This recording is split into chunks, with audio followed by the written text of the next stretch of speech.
오늘은 요한계시록 12장을 통해서 여자와 용이라는 제목으로 함께 은혜 나누도록 하겠습니다. 우리는 요한계시록에서 요한계시록을 쓴 목적이 무엇인지를 우리는 처음부터 이야기를 함께 나눠봤습니다. 하나님께서 요한을 통해서 하늘의 계시를 보여주고 그 계시를 교회에 전달하라고 했습니다. 7교회에 전달하라고 했어요. 그러면 하나님께서 전달하려고 한 목적이 뭐라고 그랬죠? 그들이 겪고 있는 현재 문제들 때문에 너무나 고통스러워하고 있어요. 너무 힘들어하고 있어요. 근데 그 힘든 문제를 잘 극복할 힘을 주기 위해서, 용기를 주기 위해서 요한계시록을 기록한 거죠. 그런데 우리는 얼핏 잘못 생각하면 하나님께서 마치 세상 종말의 무서운 심판을 통해서 혼내킨다, 이런 개념으로 요한계시록을 준 게 아닌가, 이렇게 오해할 수 있습니다. 근데 그거는 잘못된 해석 때문에 나타난 현상입니다. 그래서 요한계시록은 현재 어려움을 겪고 극복하기 힘든 고난 가운데 있어요. 그래서 그것 때문에 쓰러져서 하나님을 버릴 수 있는 그런 상황에 놓인, 왜? 내 목숨이 달려있고 내 모든 운명이 걸려 있어요. 지금 닥친 문제 때문에. 그래서 모든 것을 포기하고 버려야 하느냐, 하나님을 믿고 의지해야 되느냐, 이런 상황에 달려 있어요. 그럴 때 하나님을 믿고 그 믿음을 포기하지 않고 승리해낼 수 있게끔 힘과 용기를 주는 그런 계시록이 되겠습니다. 그래서 오늘 지금 12장은 이제 이게 우리 22장까지 있으면 이제 12장은 이제 반 온 거죠. 11장까지 우리가 봤으니까 이제 반 왔는데요. 가운데 좀 왔는데 12장은 어느 단계에 있는 거예요? 요한계시록에서 가장 많은 부분을 차지하는 게 심판이라 그랬죠. 심판은 어떤 의미로 심판을 준다 그랬죠? 회복을 위해서 주는 것이다, 이렇게 얘기를 했어요. 그래서 회복을 위해서 재앙을 내리는 거예요. 어떤 회복이냐? 우리 몸에 나 있는 악성 종기, 암, 이런 것들을 뽑아내는 작업이에요. 그래야 이게 몸이 회복될 거 아니에요. 그래서 이 땅에 하나님이 만들어 놓은 이 하나님의 우주, 우리에게 주어진 이 만물 가운데 악을 제거하는 거예요. 근데 그 악의 핵심은 뭘까요? 사람이에요. 악의 핵심은 사람이에요. 사람인데 그 사람 가운데 있는 죄가 되는 거예요. 그래서 그 죄, 악, 독을 뽑아내는 작업입니다. 그게 바로 심판이에요. 여기서 기록하고 있는 심판, 다시 말하면 재앙이 됩니다. 그래서 그 재앙은 회복을 위해서, 몸의 회복을 위해서, 하나님이 만들어 놓은 피조물의 모든 피조 세계 회복을 위해서 심판과 재앙을 내리는 것이다, 이렇게 얘기를 했었죠. 자, 그러면 지금 12장에 있는 것은 어디 단계의 심판 중에서 어느 단계에 와 있는 걸까요? 심판이 세 가지가 있다 그랬죠. 첫 번째 심판이 뭐였어요? 인의 심판이었죠. 두 번째 심판은 뭐죠? 나팔. 세 번째 심판은 대접. 그래서 세 번째는 아직 나오지 않았고, 두 번째 나팔 재앙에서 여섯째 나팔까지가 불려졌어요. 그 여섯째 나팔이 진행됐고, 여섯째 나팔이 불어지면서 재앙이 시작됐죠. 그리고 일곱째 나팔이 불어졌어요. 어디에서요? 우리 11장에서 일곱째 나팔이 불어졌죠. 그래서 일곱째 나팔이 불어지고 난 다음에, 일곱째 나팔은 마지막 나팔이라고 했어요. 일곱째 나팔이 부러지고 난 다음에 나타나는 현상이에요. 그러면 마지막 종기를 마지막 제거하는 작업이라고 그랬죠. 마지막 제거하는 작업. 그런데 그 종기가 그 악이 점점 더 줄어서서 제거할 게 작아지면 좋겠죠. 제거할 게 양이 커지면 커질수록 어때요? 수술 범위가 커지면 상처가 커지겠죠. 힘들죠. 다치는 사람이 많겠죠. 그래서 그 전에는 어떻게 합니까? 일곱째 재앙 나팔을 불기 전에, 일곱째 재앙이 내려지기 전에 그 범위를 최대한 줄이는, 제거해야 할 독, 죄를 지은 사람들이 회개하고 돌아와서 죄를 지어 있는 사람들이 점점 줄어들게끔 해서 최소로 만드는 다음에 그 독을 제거하겠다는 거예요. 그래서 이제 마지막 남은 것 제거를 했으면 이건 어쩔 수 없이 제거된 거예요. 마지막 제거가 되고 난 다음에 어떤 현상이 나타났느냐, 이게 지금 보여주고 있습니다. 그래서 우리 11장 15절에서 전사가 일곱째 나팔을 불었죠. 그랬더니 19절에 보면 하나님의 언약궤가 보였어요. 그렇죠? 하나님의 언약궤가 보이고 번개와 음성과 우레와 지진과 우박이 있었더라. 하나님이 현현하는 이런 현상. 하나님이 곧 이 땅에 임한, 악이 다 제거되면서 하나님 나라가 임했다. 이런 얘기가 되겠습니다. 이해하시죠? 그럼 하나님 나라가 임한 상태에서 지금 나타나는 마지막 임하는 그 과정에, 마지막 과정에서 나타나는 현상이에요. 자, 오늘 보겠습니다. 뭐가 나타나느냐? 12장 제목을 한번 볼까요? 맨 위에 그 성경책에 나와 있는 제목 뭐라 써져 있어요? 여자와 용. 그 다음에 13장도 한번 볼까요? 13장은 뭐라 써져 있어요? 짐승 2마리. 또 그 다음에 14장으로 넘어가 볼까요? 뭐라고 써져 있죠? 14만 4천이 부르는 노래. 그리고 14장 끝에 가면 14절 위에 뭐가 있죠? 마지막 수확.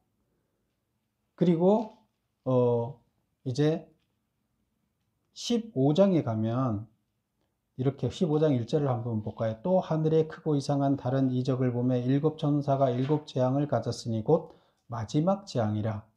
하나님의 진노가 이것으로 마치리로다. 이게 마지막 재앙이 무슨 재앙이에요? 대접 재앙을 예고하고 있습니다. 그래서 이것은 인의 재앙, 그 다음에 나팔 재앙, 대접 재앙은 똑같은 일을 3번 반복해서 얘기하는 거라 그랬어요. 무슨 말인지 알죠? 이 일이 1번, 2번, 3번에 거쳐서 일어나는 것이 아니라 그 성격이 한 번 일어난 건데 그것을 3번에 거쳐서 다른 말로 강조하는 거예요. 무슨 말인지 알겠죠? 그렇다 그러면 성격이, 심판이 6번째 끝나고 7번째 성격, 인의 재앙에서 6째 끝나고 7번째 들어가고 7번째 들어가기 전에 그 사이 텀을 두는 거나 2번째 그 재앙에서 6번째, 7번째 사이에 텀을 두는 거나 똑같겠죠? 그 다음에 7번째 재앙이 끝나고 나서 나타나는 현상, 하나님이 현현하면서 변화되는 그 모든 것도 또 3번 다 똑같겠죠? 근데 그것을 다른 말로 다시 강조하면서 표현하는 거예요. 그래서 오늘 보면 다시 돌아와서 12장. 지금 우리가 보니까 15장 가기 전까지 7째 나팔이 불어졌는데 7째 나팔이 불고 그건 다 끝났다는 얘기예요. 그런데 그 사이에 12장, 13장, 14장을 통해서 그 사이에 또 많은 이야기를 하고 있어요. 그럼 하나님 나라가 임했을 때 마지막 재앙이 내리고 독이 완전히 제거됐을 때 어떤 현상이 그 제거되는 과정에서 일어나는지를 보여주는 거예요. 그럼 오늘 7째 재앙이 내렸을 때 어떤 현상이 일어나느냐? 12장 첫 번째요. 여자와 용이 등장을 합니다. 그럼 1절을 한번 볼까요? 1절에 이렇게 기록하고 있어요. 하늘에 큰 이적이 보이니. 이게 첫 번째 이적이에요. 또 3절을 한번 볼까요? 3절의 맨 앞에도 똑같이 뭐라고 썼어요? 하늘에 또 다른 이적이 보이니. 그쵸? 그러니까 두 이적이 나타났어요. 하늘에 큰 이적이 보이고 1절에서, 그 다음에 3절에서 하늘에 또 다른 이적이 보였어요. 그 이적이 두 번 나타났어요. 그 다음 7절을 볼까요? 하늘에 전쟁이 있으니. 자, 처음에는 이적이 보였는데 어디에 이적이 보인 거예요? 하늘에 큰 이적이 보였어요. 그 다음에 3절에서는 또 이적이, 다른 이적이 보이는데 그것도 어디서 있던 거예요? 하늘에 있었어요. 7절에 전쟁이 있었는데 어디에서 있던 전쟁이에요? 하늘에 있는 전쟁이에요.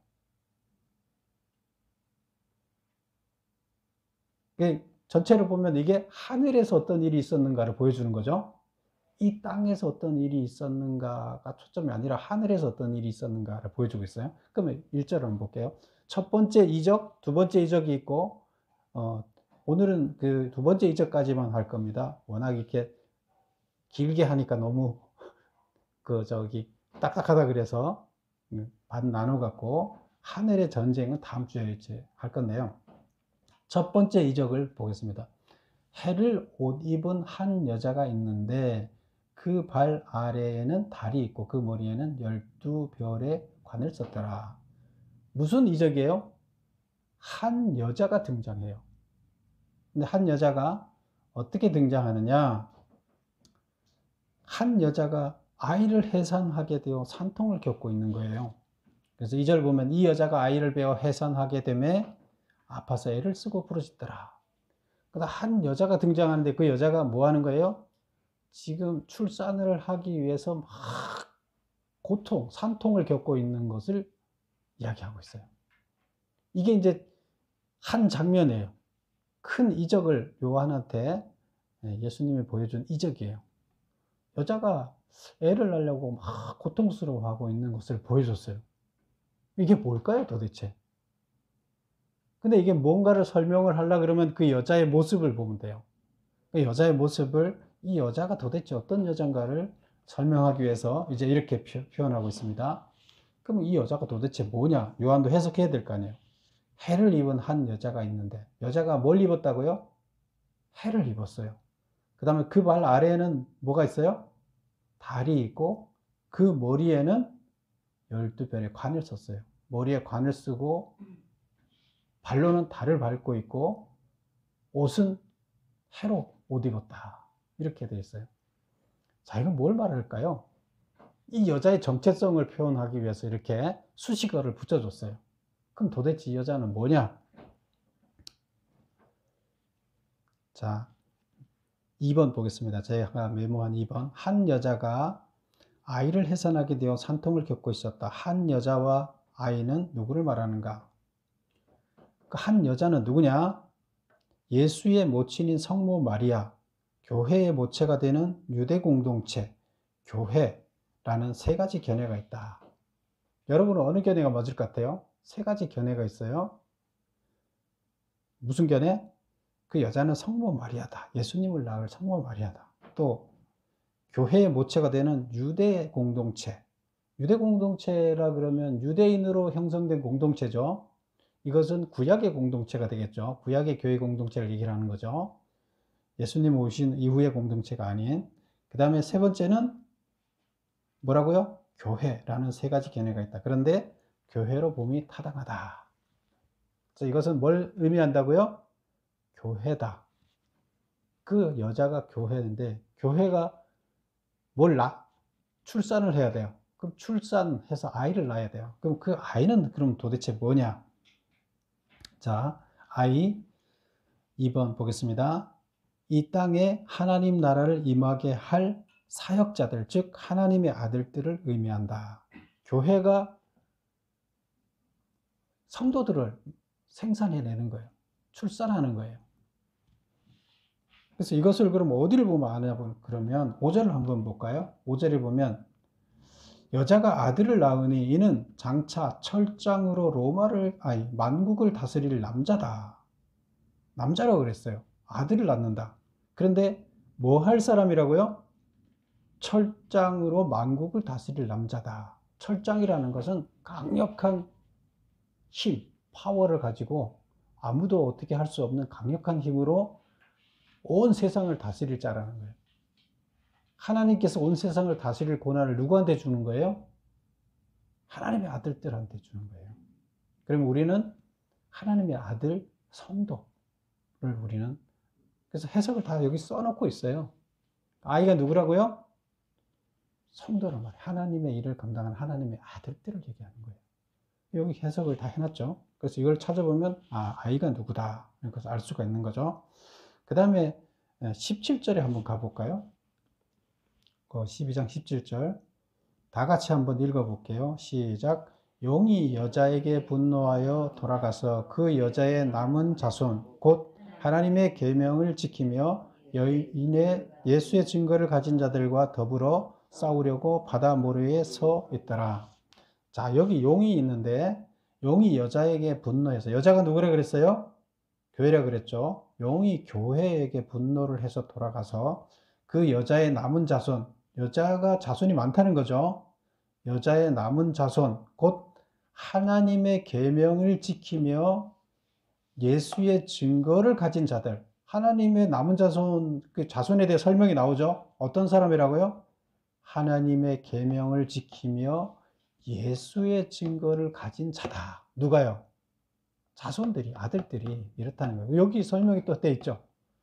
지금 17절과 5절의 설명을 보면 아이는 하나님의 일을 감당하는 하나님의 아들들, 곧 성도를 얘기한다.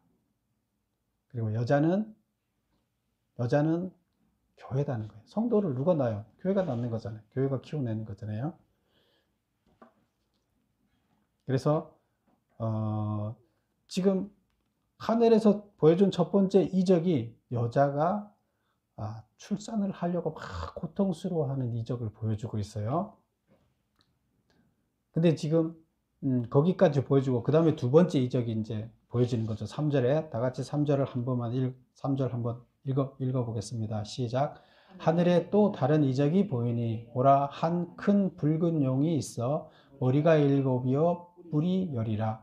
그 머리에 7 왕관이 있는데 그 꼬리가 하늘의 별 3분의 1을 끌어다가 땅에 던지더라. 용이 해산하려는 여자 앞에서 그가 해산하면 이 아이를 삼키고자 하더니, 자, 용이 나타났어요. 용이 등장해서 있는데 해산하려는 아이를 잡아먹으려고 딱 기다리고 있어요. 용이 아이를 잡아먹으려고 여자 앞에서 아이가 태어나기만 해봐라, 내가 잡아먹어버리겠다 이러고 용이 딱 버티고 서 있어요. 그렇죠? 이게 이 모습이 이제 두 번째 이적이에요. 첫 번째 환상을 한번 봤죠. 이적 여자가 등장해서 애 달라고 하고 있고, 두 번째 환상은 그 낳는 애를 용이 잡아먹으려고 딱 지키고 서 있는 게 이제 보였어요. 근데 이게 어디에서 나타난 이적이라고요? 하늘. 그러면 3번을 읽어보겠습니다. 우선 용 나오기 전에 3번 그 여자에 대해서 조금 더 보고 용으로 넘어갈게요. 그 여자가 해를 옷 입고 달을 발 아래 두고 12별의 면류관을 썼다는 것은 무엇을 의미하는가? 해와 달은 시간을 나타내는 것으로 역사를 의미한다. 해를 옷 입고 발로 달을 딛고 서 있다는 것은 하나님이 창조해 놓으신 역사를 이끌어 가야 하는 자라는 표현이다. 하나님의 역사를 이끌어 가야 할 자란 예수님이 이 땅에 오셔서 예수님의 사역을 위임해 준 교회밖에 없다. 그래서 해를 옷 입었다. 우리 그 시간은 우리가 뭘로 따져요? 달력을 뭘로 만들어요? 달력은 뭘로 만들잖아요? 해와 달이 시간을 나타내는 거잖아요. 그게 돌부로 인해서 시간이 정해지는 거잖아요. 그래서 해와 달은 뭘 나타낸다? 시간을 나타낸다. 시간은 곧 역사예요. 우리들한테 준 역사예요. 그래서 하나님이 창조해 놓은 역사를 옷 입고 있어요. 역사를 발로 딛고 있어요. 그래서 하나님이 창조해낸 역사를 이끌어가야 할 자라는 거예요. 여자가 누구예요? 교회죠. 교회는 곧 역사를 이끌어가야 할 자예요. 그래서 하나님의 역사를 이끌어가야 할 자는 예수님이 오셔서 이 땅에 예수님의 사역을 위임해준 교회밖에 없다. 그래서 이 여자를 표현해 주는 걸 보면서 아, 이게 교회구나 하는 것을 알 수가 있다는 거죠. 또 그 아들을 봐서도 아들이 어떤 자라는 걸 봐서도 아들을 낳는 자는 교회다는 걸 알 수가 있죠. 그 다음에 12별의 면류관을 썼다 그랬어요. 여자가 또 면류관을 썼다 그랬는데 면류관을 뭘 얘기하느냐? 12별의 면류관. 여기서 이 면류관은 원문에 보면 스테파노라고 돼 있어요. 우리가 쓰는 관을 원문에는 디아데마라고 쓰는 게 있고 스테파노라고 쓰는 게 있다 그랬어요. 원문의 스테파노는 자기가 노력해서 승리자가 돼서 얻는 관이에요. 디아데마는 뭐예요? 왕관이에요. 이거는 자기가 노력해서 얻을 수 있는 게 아니에요. 자기가 싸워서 자기가 노력으로 성취해서 메달을 땄어요. 월계관을 얻는 거예요. 이거는 뭐예요? 스테파노예요. 그런데 하나님이 쓴 관은 뭐예요? 왕이 쓴 관은 뭐예요? 그거는 자기 노력으로 정해지는 게 아니에요. 노력으로 성취하는 게 아니에요. 그래서 그 관은 뭐라고요? 디아데마다. 그래서 여기서 나오는 지금 관은 이 여자가 쓴 관은 어떤 관이라고 되어 있느냐? 원문에 스테파노로 되어 있다. 그렇다 그러면 성도들이 관을 썼는데 12별의 관이 어떤 관이냐면 자기들의 노력에 의해서 받은 관이라는 거예요. 그럼 면류관이라는 얘기죠. 노력해서 상으로 받은 관이라는 얘기가 되는 거예요. 그렇죠? 그래서 12별의 면류관을 썼다 그랬는데 이스라엘의 12지파를 의미하고 동시에 신약의 12사도를 의미한다. 오늘날의 교회는 12사도를 계승한 예수님의 사역을 대행하는 새 이스라엘인 것이다. 그래서 이 모든 수식어, 해를 옷 입고 달을 발 아래 두고 12별의 면류관을 썼다. 이런 수식어는 바로 이 여자가 교회라는 것을 나타내기 위한 것이다. 12사도, 이게 뭐예요? 12제자, 교회를 얘기하는 거잖아요. 결국. 4번 보겠습니다. 산통을 겪고 있다는 것은 무엇을 의미하는가? 산통, 애를 낳으려고 산통을 겪고 있다. 교회가 성도들을 낳기 위해서 고통을 겪고 있다는 거 무슨 의미인지 알겠죠? 그리스도를 믿는 성도를 탄생시키기 위한 진통을 하고 있다. 하나님을 믿지 않는 사람이 하나님을 믿고 하나님의 영을 받아들여서 하나님의 사람으로 바뀌는 것은, 한 사람이 하나 바뀌는 것은 하나의 세상이, 우주가 창조되는 거라 그랬어요. 대단히 어려운 일이에요. 대단히 중요한 일인데 대단히 어려워요. 그 안에, 이 안에 있는 악이 지배하고 있는 그 사탄의 그 지배를 벗어나서 조폭이 지배하고 있다고 생각해 보세요. 조폭이 함부로 내주겠어요? 도망가려고 그러면 손 자르고 발 자르고 막 그러잖아요. 못 가게 하잖아요. 마귀가 그 딱 지배하고 있는데 거기로부터 빼내서 어디로? 하나님 나라로 데리고 와야 되는데 조폭의 세계를 떠나서 하나님 세계, 마귀의 세계를 떠나서 하나님 세계로 가는 것은 상당히 어려운 일이다. 그래서 뭐가 있다는 거예요? 아이를 낳는 것만큼 큰 진통을 겪는 일이라는 거예요. 그래야 진짜 새로 탄생한다는 거예요. 새로 아이를 낳는 것과 똑같은 거라는 거예요. 쉬운 일이 아니라는 거예요. 그 교회가 한 생명을 구원하기 위해서 얼마나 힘든 일인가를 아이를 출산하는 것과 같은 이야기로 표현하고 있다. 이렇게 보면 되겠습니다. 그래서 지금 이 이적을, 첫 번째 이적을 하늘에서 첫 번째 이적을 보여주고, 그 다음에 두 번째 이적이 이제 용이 나타나는데, 용의 이적을 보겠습니다. 5번, 붉은 용이 여자가 해산하면 이 아이를 삼키려고 하자. 아이는 하나님 앞에 올라가고 여자는 광야로 도망하였다. 여자가 출산을 하게 되면, 애를 낳게 되면 내가 잡아먹어야 되겠다 하고 용이 딱 버티고 있는데 애를 낳았어요. 그런데 하나님 앞에 아이는 올라가고 여자는 광야로 도망을 갔어요. 이게 무슨 말이에요? 자, 붉은 용은 누구를 말하는가? 붉은 용은 뭐 그냥 생각이 나죠, 대충. 교회를 핍박하는 자가 누굴까요? 교회에 반대되는 게 누구예요? 악이죠. 교회는 선이죠. 하나님은 빛이고, 반대는 어둠이에요. 어둠은 뭐예요? 악이에요. 악은 제거의 대상이죠. 그 악은 바로 사탄인 거죠. 그래서 메모를 보겠습니다. 붉은 용은 누구를 상징하는가? 7절에서 12절에 나오는 그 내용을 보면 붉은 용을 거기서 뭐라고 하느냐? 사단, 마귀, 옛뱀 등으로 표현하고 있다. 그 용이 하나님의 자녀들과 싸움을 시작했음을 알림으로써 현재 로마 제국과 동일한 존재라는 것을 알려주고 있다. 현재 뭐라고요? 이 기록 당시에 로마 제국, 현재 백성들을 괴롭히고 하나님의 자녀들을 괴롭히고 있는, 하나님의 자녀들을 죽이려고 하는 로마 제국이 바로 붉은 용이다. 그럼 왜 붉다고 그랬을까요? 붉은 거 피를 나타내죠. 피를 보는 용이라는 거예요. 피를 부르는 용이라는 거예요. 자녀들을 먹여서 피 흘리는 용이다, 그런 뜻이에요. 그래서 붉은 용. 그래서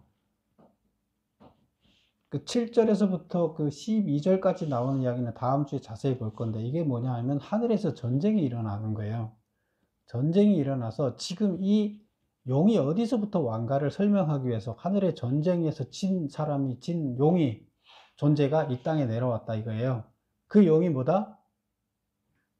지금 어디서부터 등장했느냐?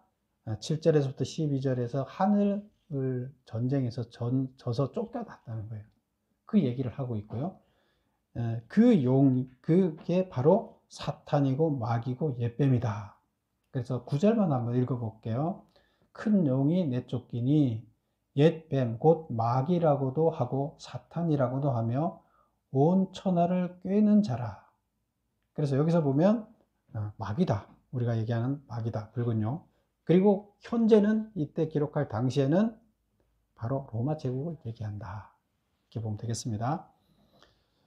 그 다음에 6번 보겠습니다. 용이 7머리와 10뿔과 7관을 가졌다고 표현하고 있다. 그럼 도대체 이 용이 그럼 뭔가를 설명을 해줘야 될 거 아니에요. 그걸 설명하기 위해서 또 수식어를 잔뜩 넣어갖고, 아까 이 여자도 여자가 어떤 뭔지를 설명하기 위해서 수식어를 넣어줬죠. 여기서도 지금 알도록 하기 위해서 용이 뭔지를 수식어를 넣어주고 있어요. 자, 그럼 7머리, 용이 머리가 7개예요. 용이 7개인 거 상상해 봤어요? 그 다음에 7개인데 또 10뿔, 그 머리마다 뿔이 또 10개가 있어요. 그 다음에 7관을 가졌어요. 7머리에 관을 썼다는 거죠. 그 다음에 7머리에는 각각 뿔이 10개씩 달려있다, 이런 뜻이에요. 자, 그럼 보겠습니다. 7머리는 뭘 뜻하느냐? 로마는 티베트 강변에 7개의 언덕 위에 세워진 도시였다. 도시, 조그만 큰 이렇게 평지의 하나로 만들어진 것이 아니라, 로마는 7개의 언덕이 있고 그 언덕 위에 세워진 도시국가예요. 언덕을 한 언덕, 두 언덕 이렇게 해서 7개 언덕 위에 세워진 7개의 도시국가예요. 그게 로마예요. 그래서 7머리는 바로 뭘 얘기한다? 로마가 자리하고 있는 7 언덕을 의미한다. 그래서 지금 이 용이 그러면 뭐라는 거예요? 로마라는 표시를 이렇게 해주는 거예요. 그 다음에 10뿔, 여기는 로마를 통치했던 10명의 황제. 지금 이 요한계시록이 기록될 때까지 황제가 총 11명이었어요. 현재 하고 있는 사람이 11번째 왕이에요. 이 기록할 때 당시. 그런데 그 앞전까지 왕이 몇 명이 있었느냐? 황제가, 로마 황제 10명이 있었어요. 그래서 여기서는 열불이 로마를 통치했던, 현재 말고 과거에 10명이 있었다. 그래서 10명의 황제를 의미하는 거예요. 그 요걸 보면서 황제가 10명이다. 아, 그러면 이게 로마구나. 그 다음에 7관, 머리에는 관을 썼다 그랬는데 머리가 7개였다 그랬죠. 그럼 그 머리 7개에 각각 관 하나씩 쓴 거죠. 그럼 여기서 관은 원문에 보면 이게 디아데마예요.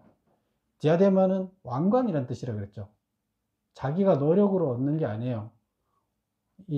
옛날에도 이 왕관이라는 것은 예수님도 왕관을 썼고, 여기서 지금 예수님처럼 그런 왕관이 아니라 왕은 하늘이 내린다 이런 생각을 갖고 있었죠. 자기가 노력해서 얻을 수 있는 게 아니에요. 노력해서 내가 싸워서 경기에서 승리해서 이기는 것은 노력이죠. 그런데 이것은 왕은 노력이 아니라고 이렇게 봤어요. 그래서 디아데마다. 그래서 왕이라는 뜻이에요. 왕관이라는 뜻이에요. 그래서 이 왕이다. 7도시, 그 다음에 7황제, 왕관 이런 걸 다 종합해 보면 아, 이게 로마 황제를 말하는 거구나. 로마의 왕관을 썼으니까 황제를 말하는 거구나.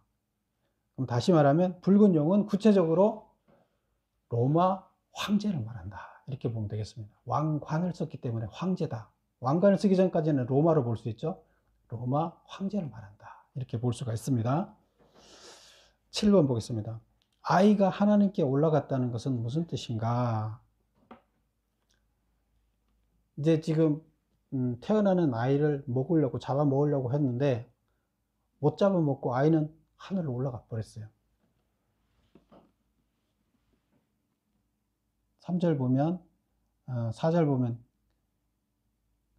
용이 해산하려는 여자 앞에서 그가 해산하면 그 아이를 삼키고자 하더니 5절에 보면 여자가 아들을 낳으니 이는 장차 철장으로 만국을 다스릴 자라. 아이를 하나님 앞과 그 보좌 앞으로 올려가더라. 아이를 하나님 앞과 그 보좌 앞으로 올려가더라. 올라갔어요. 그래서 이것은 뭐냐? 아이를 보호하기 위한 조치다. 하늘이 아이를 보호하기 위한 조치를 취한다는 거예요. 무슨 일이 있어도 끝까지 하나님을 믿는 자들은 구원해 주시겠다는 것이다. 여기에서 죽든 살든 하나님께서는 이들 하나님의 아들들을 어떻게 하겠다? 구원해 주겠다는 거예요. 여기서 죽지 않게 생명을 이 땅에서 지켜주겠다가 아니에요. 순교자들은 목숨 잃잖아요. 다 순교자가 되는 거예요. 살아있든 죽어있든. 그러면 하나님의 자녀들은 뭐 하는 사람들이에요? 하나님의 용사로서 이 세상을 마귀의 지배로부터 하나님 나라로 바꾸기 위해서 싸우는 자예요. 결국 하나님의 자녀 아들이 된다는 것은 이 땅에서 편안하게 사는 자가 아니에요. 이 땅에서 전쟁을 하는 자예요. 그렇죠? 하나님의 아들들은 이 땅에서 악의 세력과 전쟁을 하는 자예요. 그래서 산다는 것 자체가 뭐예요? 고통이에요. 그런데 하나님께서는 그 자들을 반드시 구원해 주겠다. 하늘로 데려오러 가겠다. 구원해 주겠다. 이런 뜻이에요. 그 다음에 보겠습니다. 8번. 여자가 도망갔던 광야는 어떤 의미가 있는가? 그 8절에 한번 볼게요. 6절에 볼게요. 그 여자가 광야로 도망하며 아이는 하늘로 데려갔다 그러고 여자가 아이를 낳고 난 여자죠. 광야로 도망하며 거기서 1260일 동안 이게 뭐랑 똑같다 그랬어요? 1260일 3년 반. 그렇죠?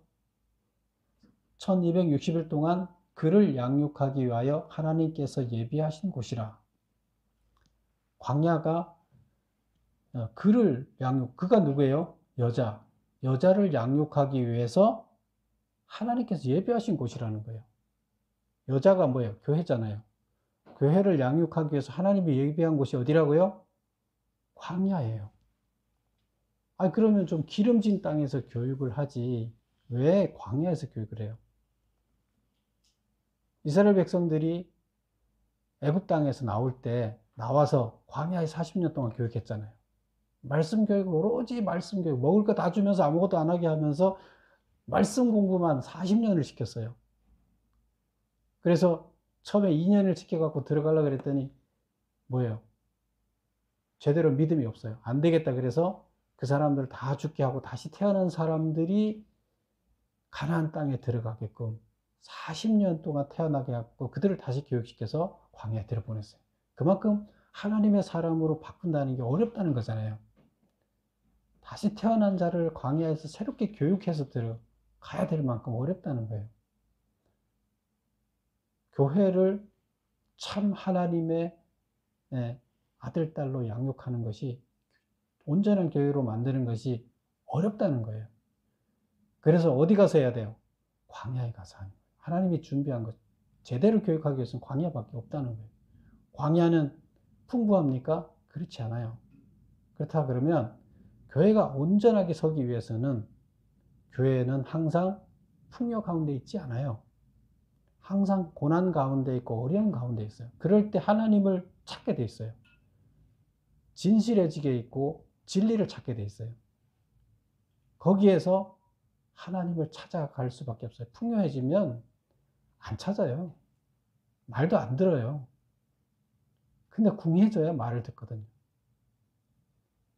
그래서 하나님은 효과적으로 제대로 교육을 해서 온전하게 교회가 교회답게 하기 위해서 광야를 선택하시고 준비하신 곳이에요. 자, 보겠습니다. 8번. 여자가 도망갔던 광야는 어떤 의미가 있는가? 1260일 동안, 오랜 기간 동안이라 그랬죠. 양육하는데 오래 걸린다는 거죠. 동시에 이제 곧 고난의 기간인 거예요. 양육하기 위하여 하나님이 준비한 곳이다. 율법이 몸에 배도록 훈련받고 변화되는 곳, 하나님을 만날 자격을 갖추도록 준비시키는 곳이다. 어디가요? 광야가. 그러니까 하나님께서는 우리를 온전한 하나님의 자녀로 교육하기 위해서 우리를 어떻게 하신다? 우리를 광야로 내모신다는 거예요, 결국에. 그럼 우리가 참 신앙생활을 하는데 왜 우리는 맨날 어렵습니까? 왜 힘듭니까? 그 원리는 어디 있어요? 참 하나님의 자녀로 참 구원의 길에 가게 하기 위해서는 하나님께서 광야로 내모는 거예요. 모든 것을 풍요롭게 다 주면 그는 타락의 길로 갑니다. 그래서 우리는 광야의 길, 광야에서 주는 만나를 어떻게 받아들여야 돼요? 감사해야 돼요. 구원의 길로 가는 훈련장이기 때문에. 그리고 기쁨으로 그걸 감당하면서 즐기면서 살아야 돼요. 그게 우리 하나님의 자녀로서 구원의 길에 가는 우리들의 삶의 태도입니다. 9번 보겠습니다. 용의 꼬리가 하늘의 별 3분의 1을 끌어다가 땅에 던졌다라는 무슨 뜻인가? 어디 나와요? 4절에 나오죠. 그 꼬리가 하늘의 별 3분의 1을 끌어다가 땅에 던지더라. 자신의 추종 세력, 즉 마귀들로 하여금 엄청난 세력으로 세상을 향해 공격하도록 하였다는 뜻이다. 지금 여기 보면 4절에 보면 꼬리로 하늘의 별 3분의 1을 끌어다가 땅에 던졌다.